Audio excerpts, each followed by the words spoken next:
हरे कृष्णा। अथ षष्ठो अध्यायः सप्ताह यज्ञ की विधि। श्री सनकादि कहते हैं, नारद जी, अब हम आपको सप्ताह श्रवण की विधि बताते हैं। यह विधि प्रायः लोगों की सहायता और धन से साध्य कही गई है। पहले तो यत्नपूर्वक ज्योतिषी को बुलाकर मुहूर्त पूछना चाहिए तथा विवाह के लिए जिस प्रकार धन का प्रबंध किया जाता है उस प्रकार ही धन की व्यवस्था इसके लिए करनी चाहिए। कथा आरंभ करने में भाद्रपद, आश्विन, कार्तिक, मार्गशीर्ष, आषाढ़ और श्रावण ये 6 महीने श्रोताओं के लिए मोक्ष की प्राप्ति के कारण हैं। देवर्षे, इन महीनों में भी भद्रा व्यतिपात आदि कुयोगों को सर्वथा त्याग देना चाहिए तथा दूसरे लोग जो उत्साही हों उन्हें अपना सहायक बना लेना चाहिए। फिर प्रयत्न करके देश देशांतरों में यह संवाद भेजना चाहिए कि यहाँ कथा होगी, सब लोगों को सपरिवार पधारना चाहिए। स्त्री और शूद्र आदि भगवत कथा एवं संकीर्तन से दूर पड़ गए हैं, उनको भी सूचना हो जाए ऐसा प्रबंध करना चाहिए। देश देश में जो विरक्त वैष्णव और हरि कीर्तन के प्रेमी हों उनके पास निमंत्रण पत्र अवश्य भेजे। उसे लिखने की विधि इस प्रकार बताई गई है। महानुभावों, यहाँ 7 दिन तक सत्पुरुषों का बड़ा दुर्लभ समागम रहेगा और अपूर्व रसमयी श्रीमद् भागवत की कथा होगी। आप लोग भगवत रस के रसिक हैं, अतः श्री भागवत अमृत का पान करने के लिए प्रेम पूर्वक शीघ्र ही पधारने की कृपा करें। यदि आपको विशेष अवकाश न हो तो भी एक दिन के लिए तो अवश्य ही कृपा करनी चाहिए, क्योंकि यहाँ का तो एक क्षण भी अत्यंत दुर्लभ है। इस प्रकार विनय पूर्वक उन्हें निमंत्रित करें और जो लोग आएं उनके लिए यथोचित निवास स्थान का प्रबंध करें। कथा का श्रवण किसी तीर्थ में, वन में अथवा अपने घर पर भी अच्छा माना गया है। जहां लंबा चौड़ा मैदान हो वहीं कथा स्थल रखना चाहिए।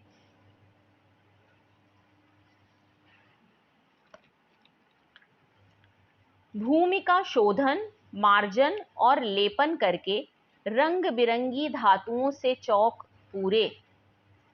घर की सारी सामग्री उठाकर एक कोने में रख दे।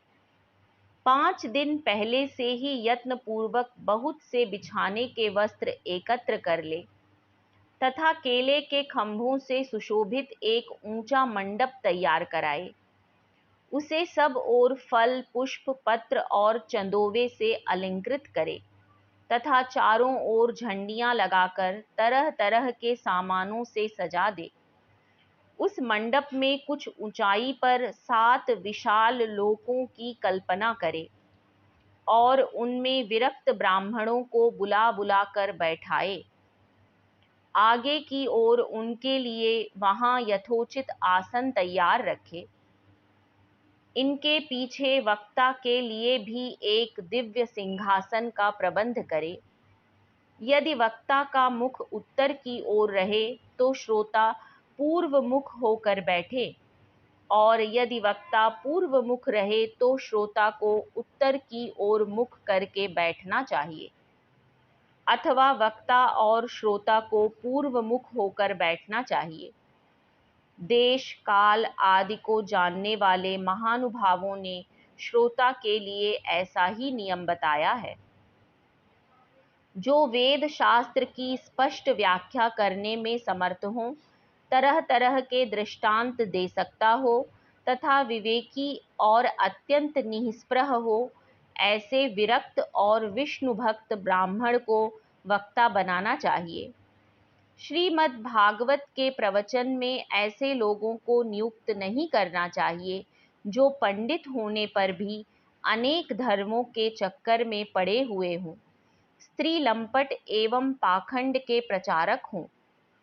वक्ता के पास ही उसकी सहायता के लिए एक वैसा ही विद्वान और स्थापित करना चाहिए। वह भी सब प्रकार के संशयों की निवृत्ति करने में समर्थ और लोगों को समझाने में कुशल हो। कथा प्रारंभ के दिन से एक दिन पूर्व व्रत ग्रहण करने के लिए वक्ता को शौर करा लेना चाहिए तथा अरुणोदय के समय शौच से निवृत्त होकर अच्छी तरह स्नान करे और संध्या आदि अपने नित्य कर्मों को संक्षेप से समाप्त करके कथा के विघ्नों की निवृत्ति के लिए गणेश जी का पूजन करे। तदनंतर पितृगण का तर्पण कर पूर्व पापों की शुद्धि के लिए प्रायश्चित करे और एक मंडल बनाकर उसमें श्री हरि को स्थापित करे। फिर भगवान श्री कृष्ण को लक्ष्य करके मंत्रोच्चारण पूर्वक क्रमशः षोडशोपचार विधि से पूजन करे और उसके पश्चात प्रदक्षिणा तथा नमस्कार आदि कर इस प्रकार स्तुति करे। करुणानिधान, मैं संसार सागर में डूबा हुआ और बड़ा दीन हूँ। कर्मों के मोह रूपी ग्राह ने मुझे पकड़ रखा है। आप इस संसार सागर से मेरा उद्धार कीजिए। इसके पश्चात धूप दीप आदि सामग्रियों से श्रीमद् भागवत की भी बड़े उत्साह और प्रीतिपूर्वक विधि विधान से पूजा करें। फिर पुस्तक के आगे नारियल रखकर नमस्कार करें और प्रसन्न चित्त से इस प्रकार स्तुति करें। श्रीमद् भागवत के रूप में आप साक्षात श्री कृष्णचंद्र ही विराजमान हैं। नाथ, मैंने भवसागर से छुटकारा पाने के लिए आपकी शरण ली है। मेरा यह मनोरथ आप बिना किसी विघ्न बाधा के सांगोपांग पूरा करें। केशव, मैं आपका दास हूँ। मनोरथो मदीयो अयं सफलः सर्वथा त्वया निर्विघ्नेनैव कर्तव्यो दासो अहं तव केशव। इस प्रकार दीन वचन कहकर फिर वक्ता का पूजन करे, उसे सुंदर वस्त्राभूषणों से विभूषित करे और फिर पूजा के पश्चात उसकी इस प्रकार स्तुति करे। सुख स्वरूप भगवन, आप समझाने की कला में कुशल और सब शास्त्रों में पारंगत हैं। कृपया इस कथा को प्रकाशित करके मेरा अज्ञान दूर करें। फिर अपने कल्याण के लिए प्रसन्नतापूर्वक उसके सामने नियम ग्रहण करें और 7 दिनों तक यथाशक्ति उसका पालन करें। कथा में विघ्न न हो इसके लिए 5 ब्राह्मणों को और वरण करे। वे 12 अक्षर मंत्र द्वारा भगवान के नामों का जप करें।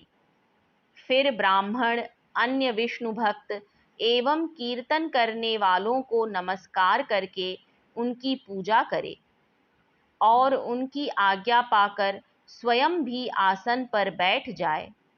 जो पुरुष लोक संपत्ति धन घर और पुत्र आदि की चिंता छोड़कर शुद्ध चित्त से केवल कथा में ही ध्यान रखता है, उसे इसके श्रवण का उत्तम फल मिलता है। बुद्धिमान वक्ता को चाहिए कि सूर्योदय से कथा आरंभ करके 3:30 पहर तक मध्यम स्वर से अच्छी तरह कथा बाँचे। दोपहर के समय 2 घड़ी तक कथा बंद रखे। उस समय कथा के प्रसंग के अनुसार वैष्णवों को भगवान के गुणों का कीर्तन करना चाहिए। व्यर्थ बातें नहीं करनी चाहिए। कथा के समय मलमूत्र के वेग को काबू में रखने के लिए अल्पाहार सुखकारी होता है। इसलिए श्रोता केवल एक ही समय हविष्यान्न भोजन करे। यदि शक्ति हो तो 7 दिन निराहार रहकर कथा सुने अथवा केवल घी या दूध पीकर सुखपूर्वक श्रवण करे अथवा फलाहार या एक समय ही भोजन करे, जिससे जैसा नियम सुभीते से सध सके, उसी को कथा श्रवण के लिए ग्रहण करे। मैं तो उपवास की अपेक्षा भोजन करना अच्छा समझता हूँ, यदि वह कथा श्रवण में सहायक हो। यदि उपवास से श्रवण में बाधा पहुँचती हो तो वह किसी काम का नहीं। नारद जी, नियम से सप्ताह सुनने वाले पुरुषों के नियम सुनिए। विष्णु भक्त की दीक्षा से रहित पुरुष कथा श्रवण का अधिकारी नहीं है।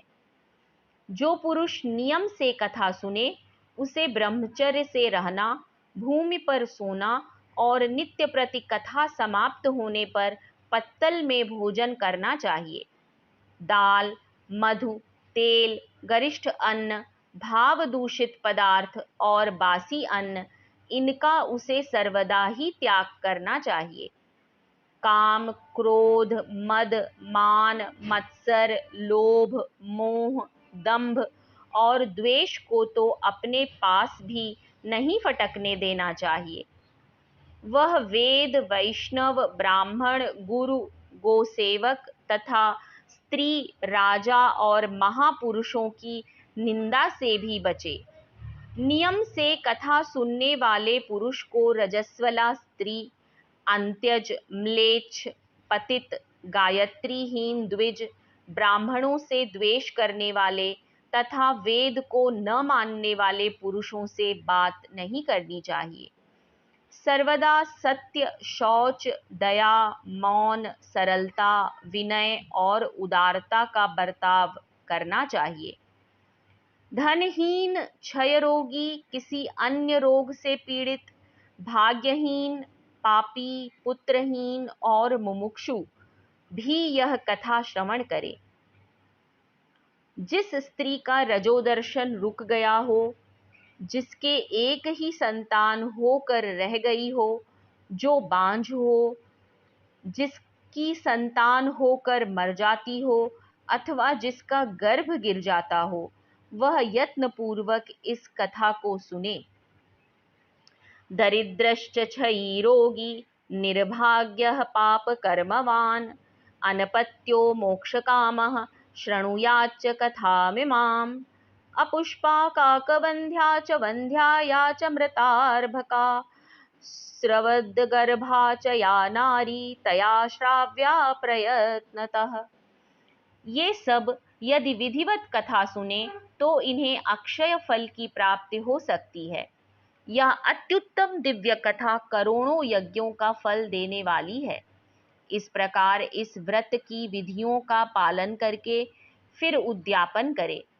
जिन्हें इसके विशेष फल की इच्छा हो, वे जन्माष्टमी व्रत के समान ही इस कथा व्रत का उद्यापन करें।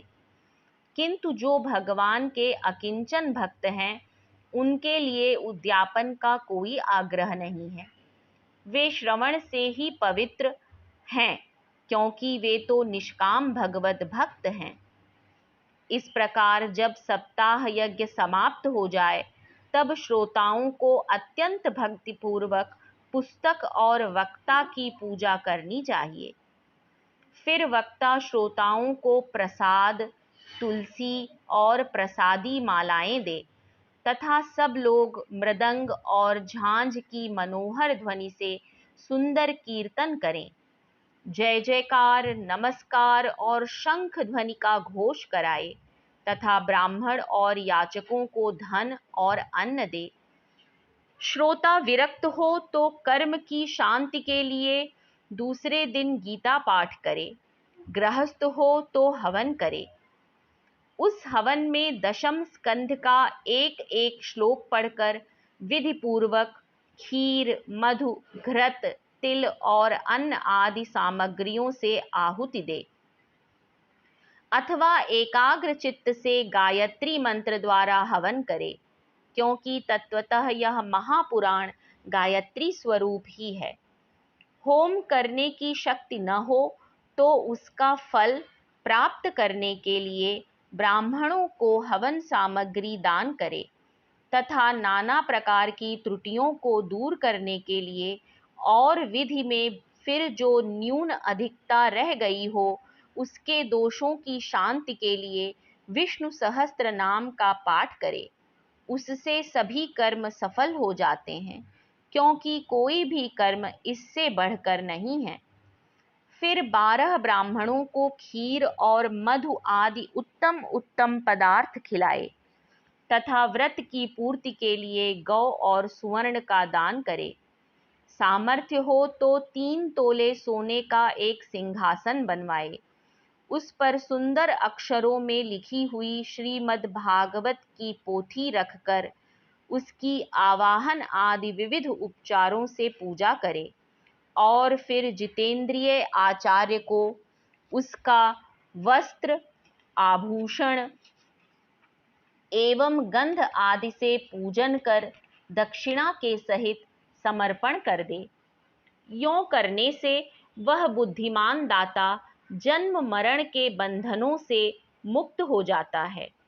यह सप्ताह पारायण की विधि सब पापों की निवृत्ति करने वाली है। इसका इस प्रकार ठीक ठीक पालन करने से यह मंगलमय भागवत पुराण अभीष्ट फल प्रदान करता है तथा अर्थ, धर्म, काम और मोक्ष चारों की प्राप्ति का साधन हो जाता है, इसमें संदेह नहीं।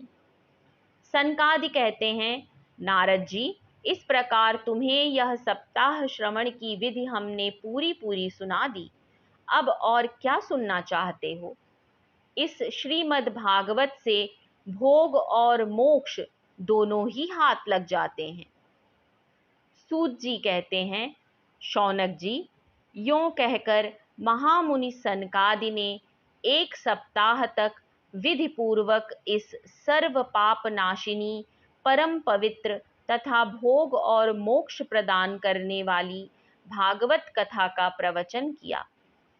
सब प्राणियों ने नियम पूर्वक इसे श्रवण किया। इसके पश्चात उन्होंने विधि पूर्वक भगवान पुरुषोत्तम की स्तुति की। कथा के अंत में ज्ञान, वैराग्य और भक्ति को बड़ी पुष्टि मिली और वे तीनों एकदम तरुण होकर सब जीवों का चित्त अपनी ओर आकर्षित करने लगे। अपना मनोरथ पूरा होने से नारद जी को भी बड़ी प्रसन्नता हुई। उनके सारे शरीर में रोमांच हो आया और वे परमानंद से पूर्ण हो गए। इस प्रकार कथा श्रवण कर भगवान के प्यारे नारद जी हाथ जोड़कर प्रेम गदगद वाणी से सनका आदि से कहने लगे। नारद जी ने कहा, मैं धन्य हूँ, आप लोगों ने करुणा करके मुझे बड़ा ही अनुग्रहित किया है। आज मुझे सर्व पापहारी भगवान श्री हरि की ही प्राप्ति हो गई है। तपोधनों, मैं श्रीमद् भागवत श्रवण को ही सब धर्मों से श्रेष्ठ मानता हूँ, क्योंकि जिसके श्रवण से वैकुंठ विहारी श्री कृष्ण की प्राप्ति हो जाती है। सूत जी कहते हैं, शौनक जी, वैष्णव श्रेष्ठ नारद जी यों कह ही रहे थे कि वहां घूमते फिरते योगेश्वर शुकदेव जी आ गए। कथा समाप्त होते ही व्यास नंदन श्री शुकदेव जी वहां पधारे। 16 वर्ष की सी आयु, आत्मलाभ से पूर्ण, ज्ञान रूपी महासागर का संवर्धन करने के लिए चंद्रमा के समान वे प्रेम से धीरे धीरे श्रीमद् भागवत का पाठ कर रहे थे। परम तेजस्वी शुकदेव जी को देखकर सारे सभासद झटपट खड़े हो गए और उन्हें एक ऊंचे आसन पर बैठाया। फिर देवर्षि नारद जी ने उनका प्रेम पूर्वक पूजन किया। उन्होंने सुखपूर्वक बैठकर कहा, आप लोग मेरी निर्मल वाणी सुनिए। श्री सुखदेव जी बोले, रसिक एवं भावुक जन, यह श्रीमद् भागवत वेद रूप कल्प वृक्ष का परिपक्व फल है। श्री सुखदेव रूप शुक के मुख का संयोग होने से अमृत रस से परिपूर्ण है। यह रस ही रस है, इसमें न छिलका है न गुठली। यह इसी लोक में सुलभ है। जब तक शरीर में चेतना रहे तब तक आप लोग बार बार इसका पान करें। महामुनि व्यासदेव ने श्रीमद् भागवत महापुराण की रचना की है। इसमें निष्कपट निष्काम परम धर्म का निरूपण है।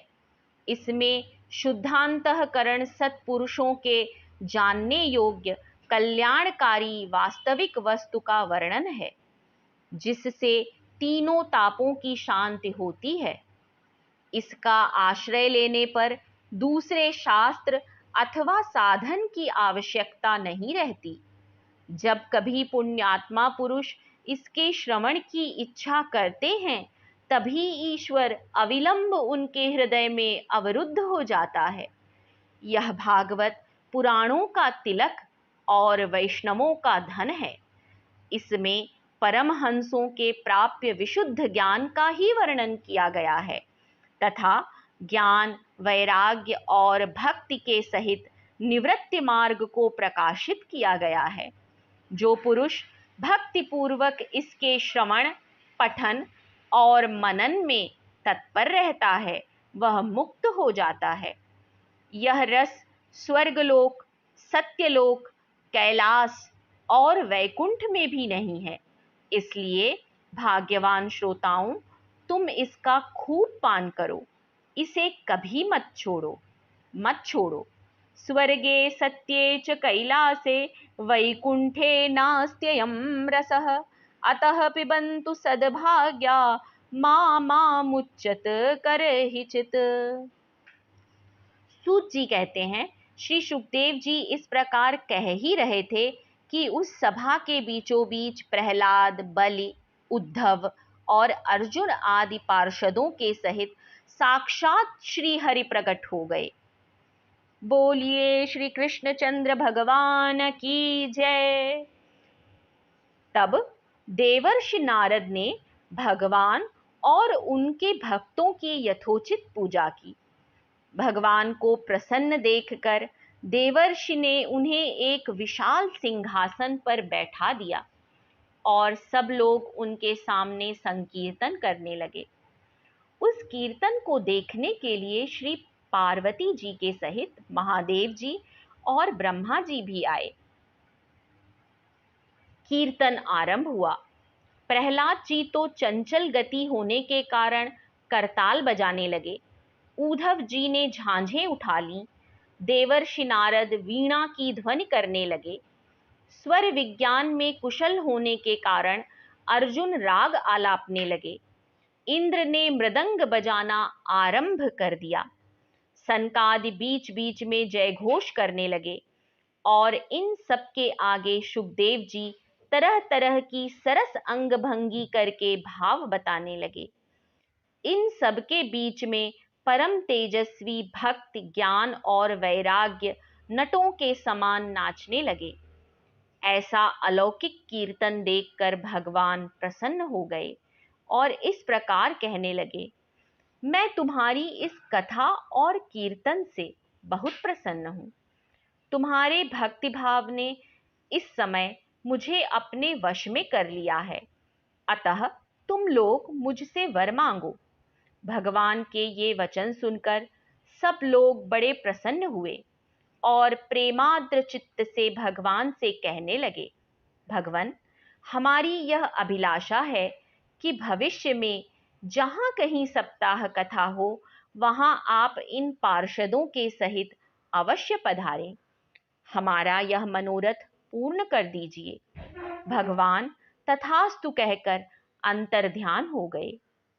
इसके पश्चात नारद जी ने भगवान तथा उनके पार्षदों के चरणों को लक्ष्य करके प्रणाम किया और फिर सुखदेव जी आदि तपस्वियों को भी नमस्कार किया। कथामृत का पान करने से सब लोगों को बड़ा ही आनंद हुआ। उनका सारा मोह नष्ट हो गया। फिर वे सब लोग अपने अपने स्थानों को चले गए। उस समय सुखदेव जी ने भक्ति को उसके पुत्रों सहित अपने शास्त्र में स्थापित कर दिया। उस समय सुखदेव जी ने भक्ति को उसके पुत्रों सहित अपने शास्त्र में स्थापित कर दिया। इसी से भागवत का सेवन करने से श्री हरि वैष्णवों के हृदय में आ विराजते हैं। जो लोग दरिद्रता के दुख ज्वर की ज्वाला से दग्ध हो रहे हैं, जिन्हें माया पिशाची ने रौंद डाला है, तथा जो संसार समुद्र में डूब रहे हैं, उनका कल्याण करने के लिए श्रीमद् भागवत सिंहनाद कर रहा है। शौनक जी ने पूछा, सूत जी, शुकदेव जी ने राजा परीक्षित को, गोकर्ण ने धुंधुकारी को और सनकादि ने नारद जी को किस किस समय यह ग्रंथ सुनाया था? मेरा यह संशय दूर कीजिए।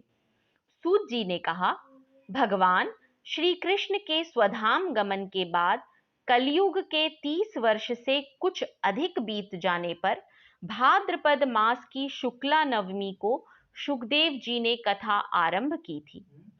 राजा परीक्षित के कथा सुनने के बाद कलयुग के 200 वर्ष बीत जाने पर आषाढ़ मास की शुक्ला नवमी को गोकर्ण जी ने यह कथा सुनाई थी। इसके पीछे कलयुग के 30 वर्ष और निकल जाने पर कार्तिक शुक्ला नवमी से सनकादि ने कथा आरंभ की थी। निष्पाप शौनक जी, आपने जो कुछ पूछा था उसका उत्तर मैंने आपको दे दिया। इस कलयुग में भागवत की कथा भव रोग की रामबाण औषध है। संतजन, आप लोग आदर पूर्वक इस कथामृत का पान कीजिए। यह श्री कृष्ण को अत्यंत प्रिय, संपूर्ण पापों का नाश करने वाला, मुक्ति का एकमात्र कारण और भक्ति को बढ़ाने वाला है। लोक में अन्य कल्याणकारी साधनों का विचार करने और तीर्थों का सेवन करने से क्या होगा? अपने दूत को हाथ में पाश लिए देखकर यमराज उसके कान में कहते हैं, देखो, जो भगवान की कथा वार्ता में मत्त हो रहे हों, उनसे दूर रहना। मैं औरों को ही दंड देने की शक्ति रखता हूं, वैष्णवों को नहीं। इस असार संसार में विषय रूप विष की आसक्ति के कारण व्याकुल बुद्धि वाले पुरुषों, अपने कल्याण के उद्देश्य से आधे क्षण के लिए भी इस शुक कथा रूप अनुपम सुधा का पान करो। प्यारे भाइयों, निंदित कथाओं से युक्त कुपथ में व्यर्थ ही क्यों भटक रहे हो? इस कथा के कान में प्रवेश करते ही मुक्ति हो जाती है। इस बात के साक्षी राजा परीक्षित हैं। श्री शुकदेव जी ने प्रेम रस के प्रवाह में स्थित होकर इस कथा को कहा था। इसका जिसके कंठ से संबंध हो जाता है, वह वैकुंठ का स्वामी बन जाता है। शौनक जी, मैंने अनेक शास्त्रों को देखकर आपको यह परम गोप्य रहस्य अभी अभी सुनाया है। सब शास्त्रों के सिद्धांतों का यही निचोड़ है। संसार में इस शुक शास्त्र से अधिक पवित्र और कोई वस्तु नहीं है। अतः आप लोग परमानंद की प्राप्ति के लिए इस द्वादश स्कंध रूप रस का पान करें।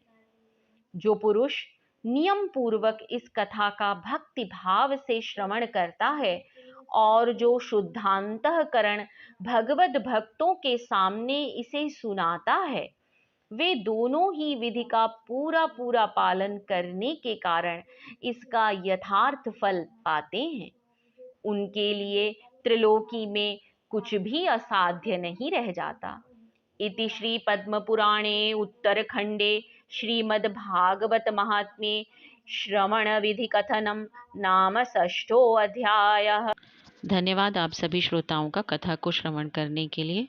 कृपया इसे लाइक और सब्सक्राइब करें और शेयर भी करें ताकि और लोग भी इस भागवत कथा का रसपान कर सकें।